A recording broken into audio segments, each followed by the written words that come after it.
রাসূলুল্লাহ সাল্লাল্লাহু আলাইহি ওয়াসাল্লাম সাহাবীদেরকে নিয়ে বসে আছেন।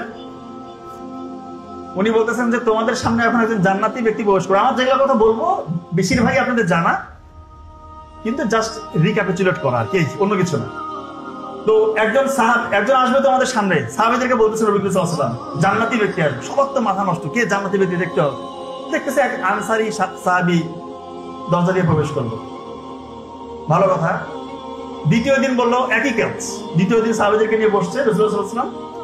উনি বলতেছেন আজকেও তোমাদের সামনে একজন জান্নাতি ব্যক্তি প্রবেশ করবে। সবাই তো আরো উৎফুল্ল, আজকে নতুন কাউকে দেখবো। দেখতেছে গতকালকে যার কথা বলেছিল আজকে ওনার কথা। তৃতীয় দিন একই ঘটনা, ওই একই ব্যক্তি। সবাই বলতেছে কি এমন আমল আছে, রাসূলুল্লাহ সাল্লাল্লাহু আলাইহি ওয়াসাল্লাম বলতেছে জান্নাতি, দেখতে হবে আমাদেরকে। আব্দুল্লাহ ইবনে আমর ইবনে আস রাদিয়াল্লাহু তাআলা আনহু, উনি ওনাকে গিয়ে বললেন ভাই আমার বাবার সাথে একটু অভিমান হয়েছে, আমি আপনার বাসায় কিছুদিন থাকতে চাই। তো উনি বলল যে ঠিক আছে, সমস্যা নেই, আমার বাসায় আসেন আপনি। তো আব্দুল্লাহ ইবনে আমর রাদিয়াল্লাহু তাআলা আনহু উনি ওনাকে অবজার্ভ করতেছে কি ইবাদত করে। রাতের বেলা উনি ঘুমাচ্ছে না।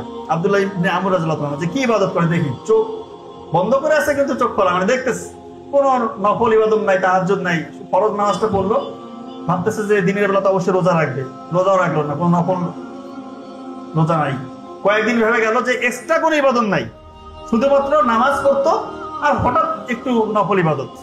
পরে উনি বাধ্য হয়ে বলেই ফেললেন ওনাকে যে ভাই দেখেন, আসল ঘটনা হচ্ছে নবী করিম সাল্লাল্লাহু আলাইহি ওয়াসাল্লাম 3 দিন আপনাকে জান্নাতি ঘোষণা করছেন। তো আমি তো আপনার মধ্যে স্পেশাল কোনো আমল লক্ষ্য করলাম না, কি এমন আমল আপনি করেন যেটার কারণে রাসূলুল্লাহ সাল্লাল্লাহু আলাইহি ওয়াসাল্লাম আপনাকে জান্নাতি ঘোষণা করছেন। তো উনি বলতেছে ভাই তুমি যেটা দেখছো ভাই এটাই আমার আমল। বলতেছে না অবশ্যই কিছু আছে। তখন উনি বলতেছে যে হ্যাঁ এটা হতে পারে, আমি জানি না, আমার মধ্যে এটা কাজ করে যে অপর কোনো মুসলিম ভাইয়ের প্রতি আমার মনে কোনো হিংসা বা বিদ্বেষ জায়গা নেই। আল্লাহ তাআলা যখন কোনো নিয়ামত আমার অপর কোনো মুসলিম ভাইকে দিয়ে দেয়, আমার ভিতরে কোনো হিংসা জন্মায় না এবং আমি কারণ গীবত করি না। চিন্তা করছেন কি ওনাদের অন্তরের আত্মার মানে পরিশুদ্ধির ব্যাপারটা কতটা ছিল। তখন আব্দুল্লাহ ইবনে আমর রাদিয়াল্লাহু তাআলা ওনাকে বললেন যে এটাই তো সেই জায়গা যেটা আমাদের নাগালের বাইরে। এখন আমরা যে দৃশ্যমান ইবাদতগুলো, বাহ্যিক যে ইবাদতগুলো, নামাজ, রোজা, হজ, যাকাত, দান, সদকা, এগুলো তো অবশ্যই করতেই হবে, কিন্তু অন্তরটা পরিশুদ্ধ করতে হবে। হিংসার জায়গা দিবেন না দয়া করে। অন্য কারো আপনার হয়তো বা ক্লাসমেট, আপনার কলিগ, পাশের বাড়ির ছেলেটা বা মেয়েটা বড় কিছু করছে, ভালো কিছু করছে, খুশি হয়ে যান, আলহামদুলিল্লাহ বলেন, মন থেকে আসতে হবে এটা।